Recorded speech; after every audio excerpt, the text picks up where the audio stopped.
солдата. Он выполнил долг перед нашим народом.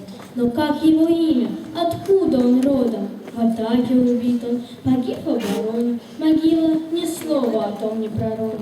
Ведь надписи нет, безответна могила. Знать в грозный тот час не до надписи было. К окрестным старушкам заходят ребят. Узнать, расспросить их, что было когда-то. Что было, ой, милый. Грохот, сражение, солдатик остался. Один в окружении, один. А не сдался фашистскому войску. Геройски сражался и умер геройски. Один. А сдержал поди целую роту. Был молод, черняв, невысокого росту. Попить перед боем в село забегал он. Подсказывал вроде, что родом с Урала.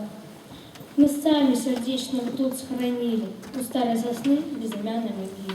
На сельскую почту приходят ребята, письмо заказное найдет адресата. В столицу доставит его почтальон, письмо прочитает министр обороны.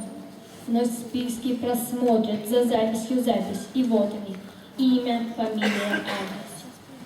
И станет в колонну героев несмертных, еще один станет, посмертно бессмертный. Старушку с Урала обнимут ребята, сведут ее к сыну, к могиле солдата, чье светлое имя цветами увито, никто не забыл и ничто не забыто. Аплодисменты Екатерине. Мы вручаем Екатерине благодарность за участие. Спасибо тебе огромное.